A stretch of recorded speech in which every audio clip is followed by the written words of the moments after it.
안녕하십니까. 만화공인중개사의 저자 이용훈입니다.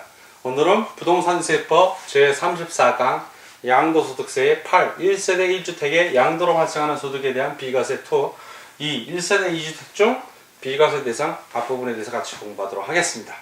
저번 시간에 걸쳐서 우리 또 1세대 1주택 양도하는 경우에 비과세를 하는데, 자, 이번엔 고가주택 1세대 1주택이라 하더라도 고가주택은 양도소득 과세를 합니다. 자, 그럼 고가주택이 어떤 것인지, 자, 1주택 부분에 연속해서 배우는 겁니다. 자, 고가주택.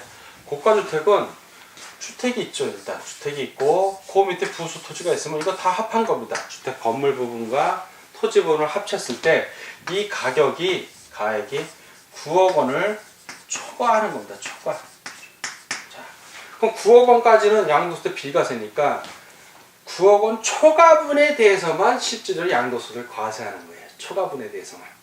자, 나눠서 팔 때도 마찬가지. 나눠서 팔았는데 이 부분이 나눠서 파는 게 9억 원이 초과하면 그 양도소득 비과세가 아니라 과세하는 겁니다. 자, 그런데 요 일부가 남의 땅이고 요 부분만 내가 파는 거예요.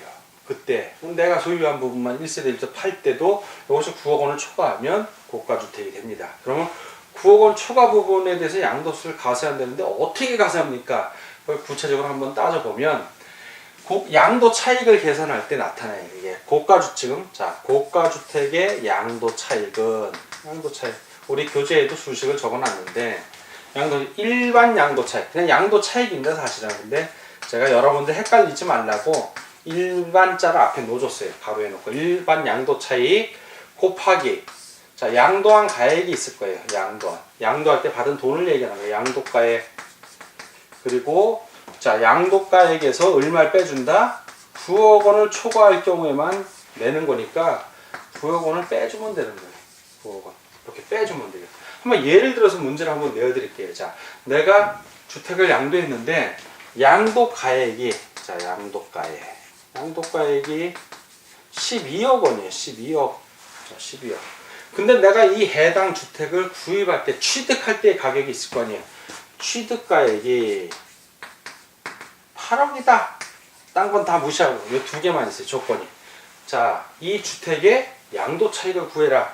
자, 그럼 해당 주택은 양도할 때 가격이 9억 원을 넘었잖아요. 12억이잖아. 9억 원 초과했으니까 이건 일반적으로 양도 차익은 양도가액에서 취득가액을 빼주면 돼. 자, 양도 차익 얼마예요? 4억. 자, 일반적으로는 이렇게 딱 나오는데 이게 답이 아니니까 문제를 낸 거예요. 지금 여러분들에게 이 공식에 대입하면 돼요. 자, 지금 이 해당 주택은 12억 고가주택이야. 자, 고가주택의 양도 차익이니까 양도 차익 이걸 구하라는 문제 아니에요 지금. 그러면 양도 차익이 얼마다? 일반적인 양도 차익 4억 곱하기 양도가액이 12억이에요. 자, 12억.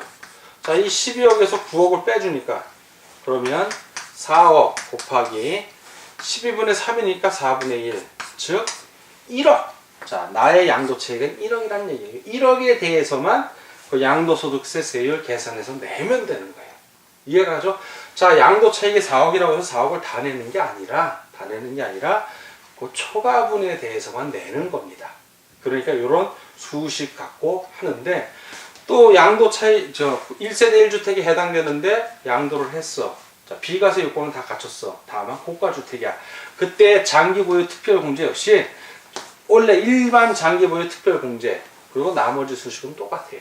그렇게 대입을 해주면 답이 나오는 겁니다. 근데 요즘은 장기보유 특별공제가 너무 복잡하게 해놓으니까 그 문제보다는 요 양도차익, 고가주택의 양도차익 구하는 문제가 모의고사에도 잘 나오고 실제 시험 문제 내기도 딱 좋습니다. 이건 알면 풀고 모르면 못 푸는 거예요. 이런 문제가 알면 풀고 모르면 못 풀어요. 자, 이렇고, 자, 이제 보유 요건에서 알아보겠습니다. 자, 1세대 1주택까지는 알았고, 자, 이번에는 2년 이상 보유 요건에 대해서 같이 공부를 하겠습니다. 자, 비과세가 되는 2년 이상 보유 요건은 원칙은 간단합니다. 자, 해당 주택 1세대 1주택자가 그 해당 주택의 소유권 취득일, 즉 소유권을 취득한 취득일부터 양도, 좀 팔았다는 얘기죠. 양도일까지의 기간, 요 기간이 2년 이상이면 되는 겁니다. 간단하죠. 구체적으로 보면 원칙은 이렇고, 그래서 재건축 같은 경우 자, 재건축, 주택을 재건축했다면 이 경우에는 어떻게 계산할 것인가, 이 보유기간을. 자, 이런 경우에는 멸실된, 재건축을 하기 위해서 주택을 철거할 거 아닙니까? 그 멸실된 기간, 그 멸실된 주택의 기간도 포함을 합니다. 이 기간 플러스, 그리고 재건축하는 동안 시간이 또 소요될 거 아닙니까? 그래서 재건축 주택의 기간, 이 기간을 합합니다. 그래서 거주하거나 보유 중에 어떤 뭐 소실이나 도계 또는 노후 뭐 이런 이유로 인해서 멸실돼 갖고 재건축한 이런 주택은 멸실된 주택과 그리고 재건축한 이 주택에 대한 보유 기간을 통산 합한다는 얘기입니다. 이렇게 합해서 그 취득일부터 양도일까지 기간을 계산하는데, 이렇게 다 합한 것이 2년 이상이면 혜택을 본다는 얘기입니다. 자, 이제 비거주자인 경우, 비거주자. 자, 이 비거주자가 근데 거주자로 전환된 겁니다. 거주자로 전환된 경우에는 이 비거주자가 3년 이상 일단 소유를 하고 있어야 돼요. 자, 3년 이상 해당 주택을 계속 보유하고 있다가 그 주택에서 거주한 상태로, 자, 거주한 상태로 거주자로 이제 거주자가 된 겁니다. 자, 남에게 세를 줬다가 자기 거주한 거예요. 자, 그 상태에서 이제 비거주자가 거주자가 된 겁니다. 자, 이런 경우에 거주자는 뭐냐면 국내에 주소를 두거나 1년 이상 거소를 둔 사람, 외국인을 말합니다. 우리나라 사람이 아닌 경우 국내에 1년 이상 주소 둔 사람. 자, 이렇게 전환된 경우에는 해당 주택에 대한 기간을 통산합니다. 자, 이때부터 여기까지 다 통산을 한다는 얘기입니다. 보유기간을 통산한다는 얘기입니다. 자, 이렇게 정리를 하고 다음 보유기간이나 이제 거주기간에 제한을 받지 않는 경우에 대해서 같이 공부하도록 하겠습니다. 보유기간 또는 거주기간에 제한을 받지 않는 경우, 그 하나씩 살펴보면, 자, 건설 임대주택. 자, 건설 임대주택. 내가 임대에서 살다가 이걸 취득을 했어요. 그리고 5년이 넘어갔어. 그러면 양도일까지 거주기 5년이 넘어가면 이건 보유를 내가 미처 10년을 안 했어도 상관이 없다는 거예요. 이게 무슨 뜻이냐면, 처음에 이 건설 임대주택이 건립됐을 때는 임대잖아요. 임대. 내가 임대에서 사는 거야. 임대에서 한 4년 살았어. 자, 임대 상태에서. 그리고 내가 취득을 한 거야, 이때. 취득. 그리고 취득하고 1년 있다가 양도를 했어. 양도. 가능합니다. 자, 내가 보유한 기간은 1년밖에 안 돼, 사실. 그러나 거주한 기간은 5년이죠. 5년. 이렇게 건설 임대주택에 임대해서 살다가 취득해서 이 거주한 기간이 5년을 넘어가면 보유기간이나 거주기간 상관없이 양도세 비과세 해준다는 얘기예요. 1세대 1주택이면. 바로 이 얘기입니다. 자, 그래서 양도일, 내가 처음에 입주한 날, 이게 5년이 넘어가면 보유기간이 설사 안 돼도 봐준다. 이 말입니다. 첫 번째 그렇고, 두 번째는 주택하고 부수 토지, 딸린 토지죠. 그게 수용이 된 경우에, 수용이 됐어. 수용이 된 경우에는 수용일로부터 2년 이내에 남아있는 주택이나 토지를 팔아도 보유기간, 거주기간 제한을 안 받아요. 수용이 된 거. 내가 꼭 팔려고 판 건 안 돼. 내가 집이 다 수용이 되면 편한데 일부만 수용이 된 거야. 어떤 경우냐면 주택이 이렇게 있어요. 토지도 있어. 근데 도시 개발이 돼갖고 요 반만 수용이 된 거야. 수용. 그럼 요 반을 당장 팔기가 어렵잖아. 그러면 수용된 날로부터 2년 뒤에 이걸 팔면, 2년 내에 팔면 봐준다는 얘기입니다. 제한을 안 받는다는 얘기예요. 그 얘기고. 자, 세 번째는 해외를 출국하는 경우야. 세대원 전원이 해외를 출국하는 경우. 다만 요 경우에는 1세대 1주택이어야 되고, 주택이 하나밖에 없어야 되고, 출국일로부터 2년, 출국한 날로부터 2년 이내에 양도해야 됩니다. 2년 이내 양도. 아까 수용도 수용된 달날부터 2년 이에. 그러면 보유기간, 거주기간 제한 없이 인정해 주겠다는 거예요. 2년이 넘어가면 그때는 다 따진다는 얘기고. 자, 네 번째는 1년, 아까 출국이었고 이번엔 1년 이상 해외에서 근무를 할 수밖에 없는 상황이야. 근무상 해외로 나가는 겁니다. 근무상 형편으로 근무 일하기 위해서 출국하는 경우에. 일하기 위해서 출국하는 경우. 자, 일하기 위해서 출국하는 경우도 역시 출국이 현재 1주택만 보유해야 되고 그 보유한 주택을 파는 경우입니다. 자, 파는 경우 역시 이것도 2년 이내 양도하는 경우에는 보유기간, 거주기간 제한을 받지 않습니다. 2년 넘으면 다 따진다는 얘기고.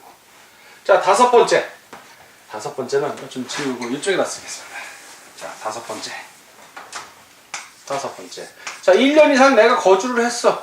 자, 1년 이상. 해당 주택에서 내가 1년 이상 거주를 했는데 부득이한 사유로 양도하는 경우 있어요. 부득이한 사유. 세 가지 정도로 나옵니다. 부득이한 사유. 어떤 거냐? 첫 번째 취학. 아이들 교육으로. 이거 고등학교 이상이어야 됩니다. 자, 고등학교 이상이어야 되고 유치원이나 초등학교, 중학교는 해당이 안 돼요. 취학 공부하기 위해서. 두 번째는 근무상의 형편이다. 근무상. 직장이 변경되다든가 직장에서 전근을 가라 그러든가 이럴 때 할 수 없잖아요. 1년 이상 거주한 상태여야 돼. 요게 전제 조건이기 때문에요. 그리고 세 번째는 질병. 병이 있어서 요양을 하는 경우. 자, 요양을 하는 경우. 이 경우 이 주택을 1년 이상 거주한 주택, 1세대 1주택입니다. 파는 경우는 보유기간이나 거주기간에 제한을 받지 않습니다. 이렇게 부득이한 경우이기 때문에 법에서 예외로 두는 거예요. 자, 그럼 1세대 2주택 중에, 자, 9번이 됩니다. 비과세 대상을 공부하겠어요. 자, 1세대 2주택 중에 우리가 비과세 대상이 있는데, 요것도 시험 문제 잘 나오죠. 아주 잘 나와요. 8가지가 있어요. 8가지. 또 양도 많고 설명할 것도 많기 때문에 오늘은 2가지만 먼저 배우고, 다음 시간에 나머지 6가지를 같이 배우도록 하겠습니다. 자, 이번에는 1세대 2주택 중 비과세 대상. 자, 주택이 1주택이어야 되는데 2주택인 경우인데도 비과세 대상인 경우가 있습니다. 일시적인 2주택이라고 그러는데 물론 당연히 이 경우 1주택으로 간주되기 때문에 양도하는 주택이 2년 이상 보유를 해야 되는 요건은 충족을 해야 됩니다. 기본적으로 2년 이상 보유하는 주거는 기본적으로 충족을 한 상태여야 됩니다. 그 주택이. 자, 여러 가지가 나오는데 오늘은 2가지만 살펴보고 다음 강의시간에 나머지 살펴보도록 하겠습니다. 첫 번째, 가장 흔하죠. 이 1세대 2주택 비과세 대상 중 가장 많은 비중을 차지하는 것은 바로 거주 이전을 위해서. 자, 내가 살던 집을 내놨는데 아직 안 팔려. 그리고 나는 새로운 집을 사고 싶어. 그래서 새로운 집을 샀어요. 이거 팔리면 되니까. 이런 경우입니다. 거주 이전을 위해서 일시적으로 1세대 2주택이 된 겁니다. 1세대 2주택. 집에 안 팔려서 내놓은 집에 안 팔린 경우입니다. 자, 이런 경우에는 종전주택, 새로 산 주택, 종전주택 이렇게 구분이 되는데 종전주택을 새로운 주택 취득일부터 3년 이내 양도. 자, 종전주택이 있고 종전주택. 내가 이전을 하려고 새로운 주택을 삽니다. 신주택. 그래서 주택이 2개 된 거죠. 그러면 이 종전주택은 이 신주택 취득일. 자, 이 취득일부터 얼마 이내? 그렇죠. 요거를 3년 이내에 양도를 하면 됩니다. 3년 이내에 양도를 하면 요건 1세대 1주택을 봐서 이 종전주택을 2년 이상 보유한 경우에는 비과세 해준다는 얘기입니다. 그럼 구체적으로 보면 이제 종전주택을 취득한 날부터 1년이 이상 지난 후에 다른 주택을 취득하고 신주택을 취득한 겁니다. 그리고 나서 그 다른 주택을 취득한 날부터 3년 이내에 종전주택을 양도하는 경우에는 이를 1세대 1주택으로 양도로 보아 비과세한다는 얘기입니다. 다만 3년 이내에 양도를 못했어도 3년이 넘어갔다는 얘기입니다. 1세대 2주택으로 안 보고 1세대 1주택으로 봐서 비과세하는 경우 3가지가 나옵니다. 이 경우를 하더라도 비과세하는 경우가 3가지가 나오는데 어떤 경우? 첫 번째는 한국자산관리공사, 이 자산관리공사에 매각을 의뢰하는 경우입니다. 팔아달라고. 두 번째는 법원에 경매를 신청하는 거예요. 법원에 내 집 좀 팔아달라고 경매라도 팔겠다.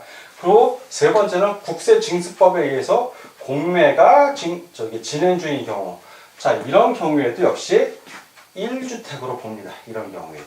이런 경우 3년이 넘었다 하더라도 왜 경매에 넣는데도 3년이 지나도록 안 팔린 거니까 예외적으로 봐주는 겁니다. 자, 그리고 이러한 경우하고 약간 다른데 역시 1세대 2주택으로 보는 경우 어떤 경우냐면 종전주택이 있어요. 그런데 이 주택, 새로운 주택을 내가 살려고 산 게 아니라 이게 수용이 되는 거야. 수용.